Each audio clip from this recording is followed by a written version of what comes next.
Social Outlook report for 2022. We refer to it as the APESO report or APESO report. So if you hear us mention that, that's the report we're talking about. My name's Steve Needham. I'm the Senior Communications Officer for the ILO here in Asia and the Pacific.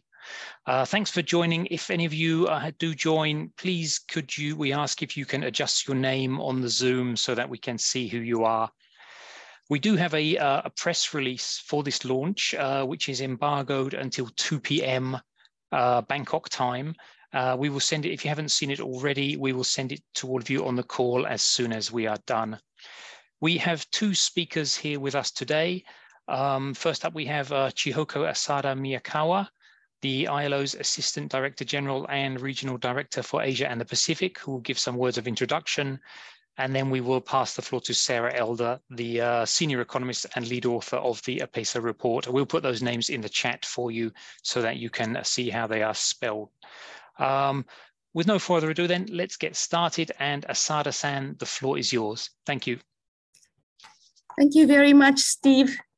Good afternoon to you all, and thank you for joining this briefing on Asia-Pacific Employment and Social Outlook 2022, or APESO as we commonly refer to it. This is a major publication produced every 2 years by the ILO's regional office here in Bangkok. The previous APESO, launched in December 2020, captured the significant impact of the COVID-19 pandemic on this region. Now, 2 years on, the report we launched today gives detailed information on the labor landscape as we emerge from the pandemic. It also gives some first-time detailed estimates on where people work, looking at sectoral levels of employment in this region. It shows that although we are putting the pandemic behind us in much of the region, the situation in labor markets remains extremely challenging. While there are some positive Asia-Pacific employment trends, on the whole, the region's labor market is not yet back on its pre-crisis track. Recovery is now made more difficult given the numerous additional challenges, casting shadows on future growth prospects.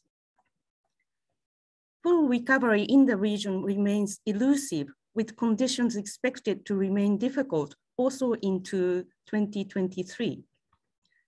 It is therefore vital that we bring inclusive and human-centered growth back to the region and not settle for a quasi-recovery based on informal and poor quality jobs.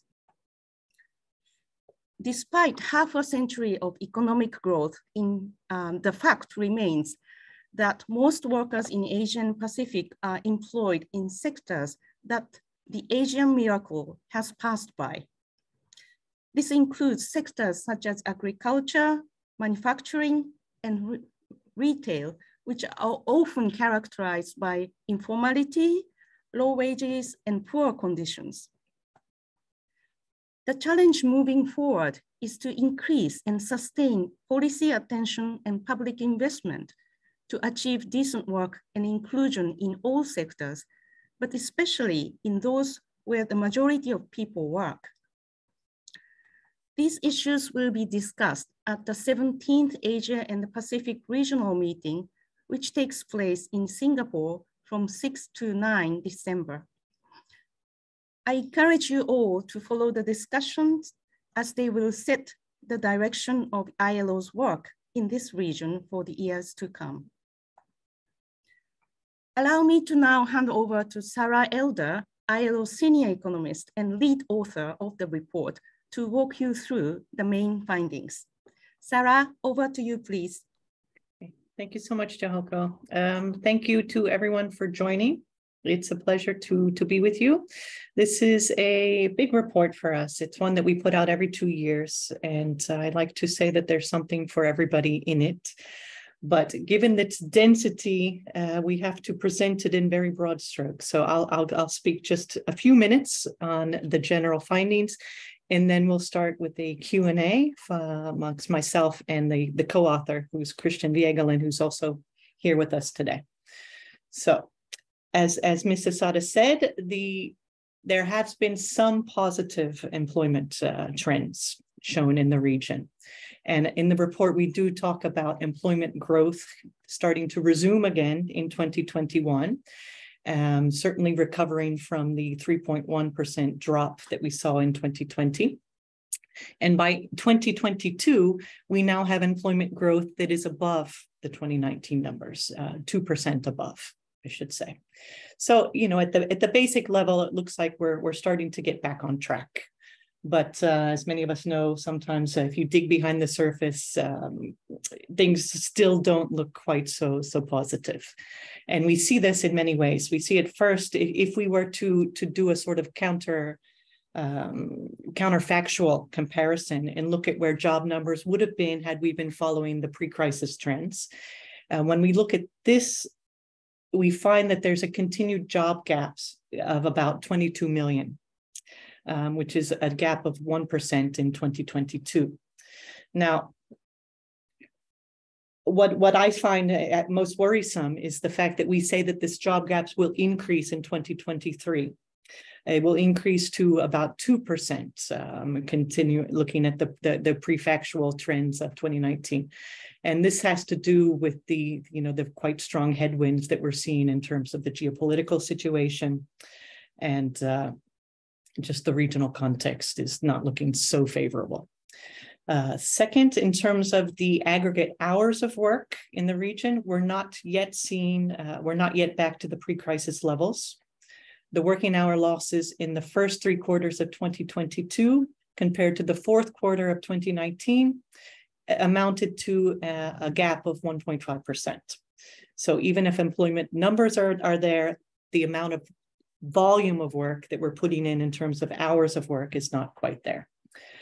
Third, at nearly 105 million, the regional unemployment number is still 12% higher in 2022 compared to 2019. The regional unemployment rate is still higher at 0.5 percentage points above. So in 2022, the regional unemployment rate is 5.2%. Fourth, there's still too many people remaining outside of the labor market. This is what we call inactivity. And there's still far too many people, men, women, youth, adults, that are remaining inactive, either because they're reluctant to join a labor market under the current conditions, or they simply can't find the job that they're looking for. Fifth, the gradual decline in the number of persons in informal employment is basically blocked. So when we were at the peak of economic growth, we were seeing a nice, slow but steady decline in the informality rate. So what happens with the crisis is that this progress is turned around. We see a turning up of informal employment rate, and now, so this progress that we were seeing in bettering the lives of persons in informal employment is basically blocked. And we're back to a situation where jobs are being created in the formal sector, but we don't have enough oomph in the capacity of economic growth to transition those who are already in the informal jobs into formal jobs. So for that to happen, we really need strong institutions that go after these people.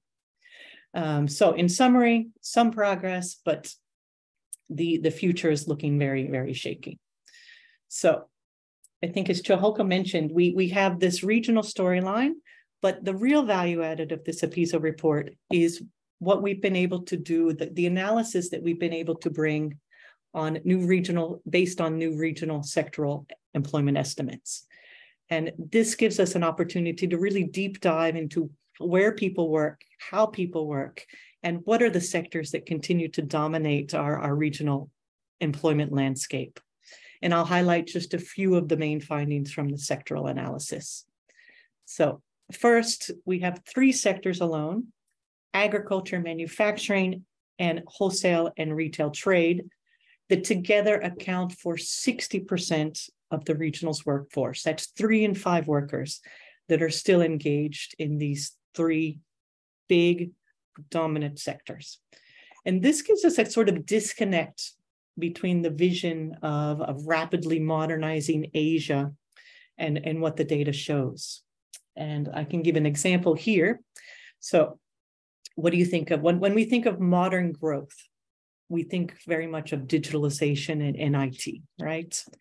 So we do see, in fact, that the IT and information technology sector was the fastest growing in terms of numbers of jobs added over the last 30 years. It grew annually 8% a year, which is great. It's very impressive.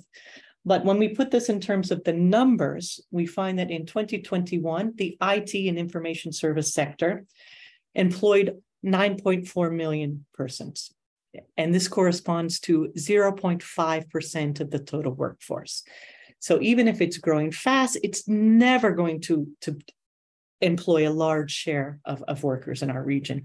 And we can contrast this to the wholesale and retail trade sector, which added 20 times the number of jobs compared to IT over the same period and employs 15% of the region's workers overall. So this leads me to the second main finding, which is that the changing composition of sectoral employment favors men over women in terms of the job opportunities that are created. Only one of the top jobs growth sectors favored employment of women, only one. And this is the accommodation and food service activity sector, where 55% of the jobs added between 1991 and 2021 went to women. But is it a top sector in terms of the quality of jobs? Not really. So we really have a problem still in breaking through to labor market equality. And the situation facing women is really not great. Finally, the report does also have a third part, which gets us into the policy options. We highlight here the importance of the continued fiscal support to the sectors that are still struggling to gain ground after the COVID crisis. And we also emphasize the importance of labor market institutions, because as I said earlier, it's only through labor market institutions that we're going to help to transition from the informal to the formal sector, and that we're going to help to right the many wrongs that keep so many workers in big sectors without labor and social protection. So that's, again, very broad strokes. As I said, there's a lot in this report, and I'll turn it over to you for myself and Christian to answer your questions. Thank you so much. Thanks a lot for that, Sarah, for that brief presentation. I'd like to now turn to any Q&A. So if there are any questions, if you would like to raise your hand, if you click on the bottom, there's the reactions bar and you can raise your hand, or if you would like to put it in the chat, please go ahead. But if there's any questions at all, we're now willing to take them.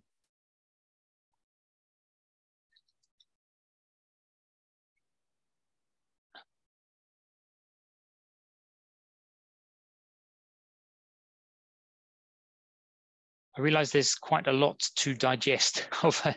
It's a big report with an awful lot in it, and it's very difficult to present in just a couple of minutes. But if you have any questions at all about the report,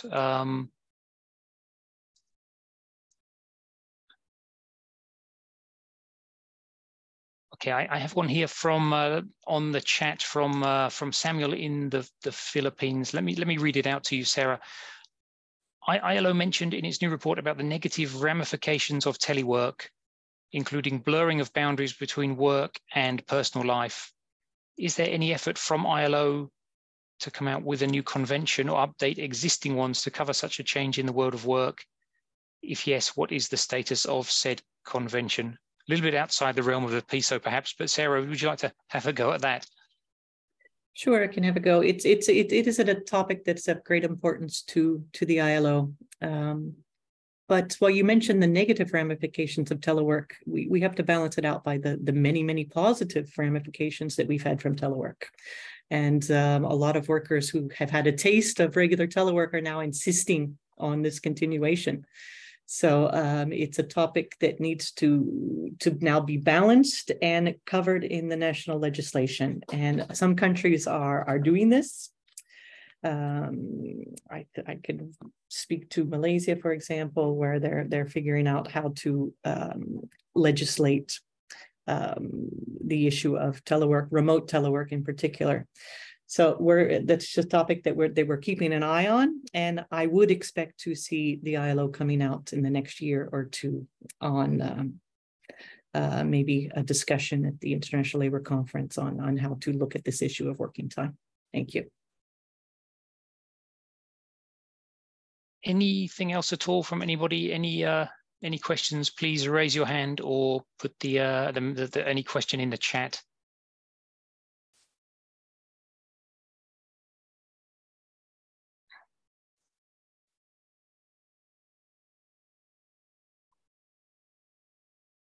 Anything at all? So I guess, Steve, you're sharing our emails as well. If anyone wants to follow up by email, we're available to answer any questions. Certainly. Okay, one moment, Sarah. Okay, another one in the chat. When is the labor market in the Asia Pacific region expected to completely rebound to its pre-pandemic levels? How could the region achieve this? Christian, would you like to take this one? Yeah, I can start. Yeah, so I mean, I think that is an extremely difficult question to answer, like when exactly like we will have like the full recovery. And I mean, the current situation is, I think the macroeconomic situation is very challenging, you know, given the global headwinds that Sarah had mentioned as well. Yeah, with inflation and yeah, with high energy prices and so on. And yeah, I think there is some expectation as well that global consumer demand is going to probably come down, or it started already to come down. Yeah, in advanced economies, and of course this does then have some effects on this region as well through the channel of global supply chains.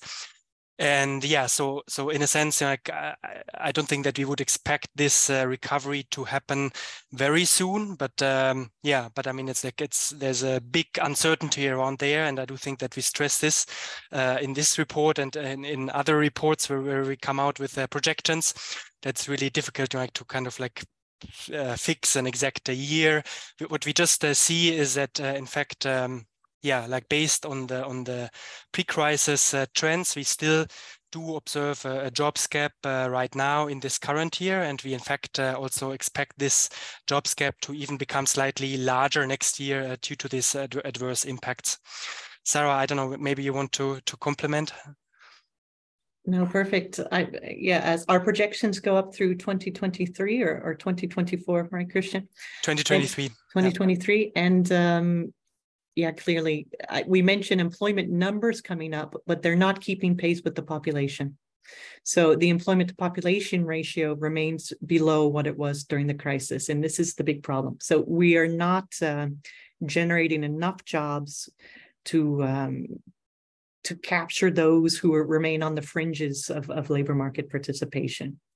And the number of young people who remain not in training, employment, or education has spiked and is not coming down at all. And this is one of the struggles that the region will continue to face. We have to get these young people into jobs. We have to get the women into jobs. There's a very strong gender gap that we continue to see in our region. And until we maximize our human capacity in the region, then we're never going to have this economic transformation towards inclusive growth that we so strongly seek. Okay, thanks, Sarah. There's another question here from the chat from Jan from China Daily. What role has varied COVID restrictions played on uneven recovery in Asia or the jobs sector in the region? Okay, well, very generally, of course, it will have a strong impact, and it was in this year, 2022, that we started to see a lot of relaxation of the border closures, opening up to tourism throughout most of the region, and this is one of the main reasons why employment is growing again, and with some freeing of the global shipping constraints. We're now seeing manufacturing in particular start to take off, and global supply chains are very slowly starting to get back on track. So manufacturing jobs are on the rise. Retail jobs are on the rise. Tourism jobs are on the rise, but not back to where they were in 2019. And of course, there's China in particular, countries that continue to have very strong COVID restrictions. And it will, of course, impact the recovery moving forward. So we do recognize this. Countries are on very different time scales in how they're coping with the COVID crisis. Thanks, Sarah. I have a question from Kun Chalantorn from the from here in Thailand. Kun Chalantorn, would you like to unmute yourself and ask away? Hi, I'm Chalantorn from Thai PBS. So one question is that why is, in particularly for younger generations, is there any specific reasons why the unemployment rate for youngster is highest from your report? Yes. Well, let me say we have enough crises to go on, unfortunately, to know that it's always the young people who are the first out and the last in. And youth unemployment rates always lags in recovery to that of the adult unemployment rate. And the question is, why is this? I think it's, so what happens, I think, during the COVID crisis and other previous crises is a lot of young people will actually hide out in the education system so that they kind of pull themselves out of the labor market for a while, waiting for the picture to look better, and then they can enter again. And those who are looking for work, well, you know, let's say you're an enterprise and you're starting to see the light at the end of the tunnel and you want to bring on new workers, and you have a large pool of available workers, you're going to go for those who have more experience, which means that young people end up at the bottom of the queue. They don't have the working experience. So I'm going to hire an adult over a young person. There's a lot of studies on how crises end up scarring young people. And I think there's some references in the report if you want to have a look. But I must say, it's not a surprise that this happens. It's something that happens every time we have a crisis. It's extremely unfortunate for the young generation who has to enter during difficult times. Thanks. Thanks, Sarah. Anyone else? Any other questions at all? Either raise your hand or if you'd like to put it in the chat.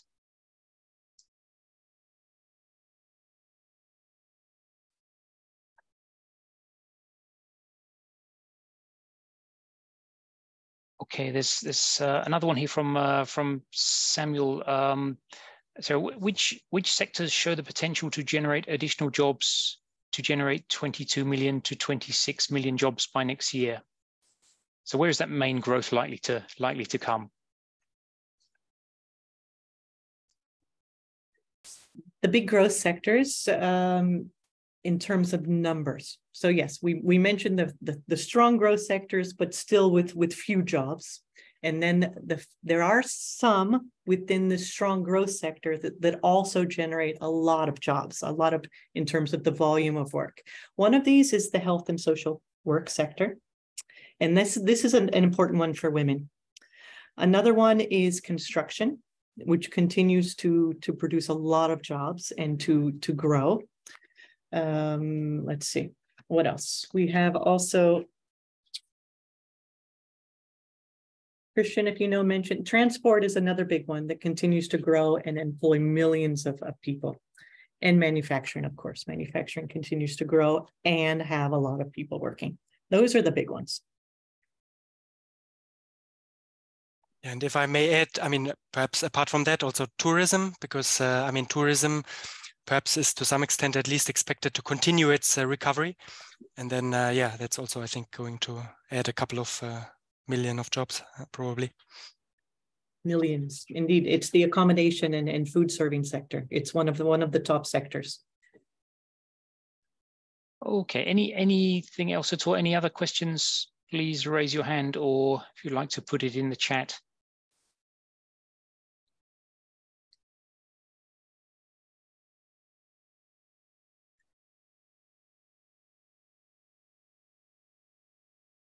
I don't see any hands or any new questions. Let me just double check.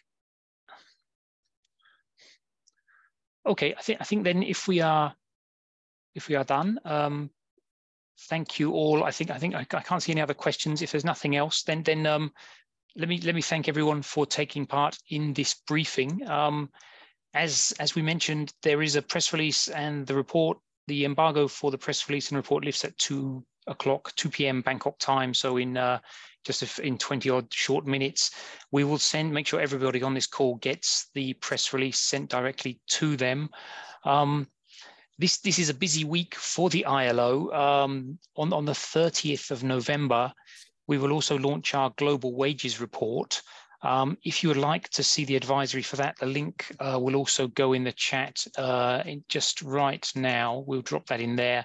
So please take a look at the global wages report media advisory, and that is also coming up this week. And as a number of you are aware, we also have the Asia Pacific regional meeting of ILO, which is starting on the 6th of December in Singapore. So this will bring together a large number of representatives of the ILO, the government, workers and employers to discuss world of work issues in this region, which will really shape the direction of our work for years to come. We'll also put that link in the chat as well, the website to the APRM. So if you have any interest in that, please take a look, and there's more information there. I'll just drop that in. Okay. I think with that, we can call this briefing to a close. Again, if you have any questions, please reach out to us anytime. We're happy to try and help out with that. And thank you again for joining, and thanks a lot, and goodbye. Thank you.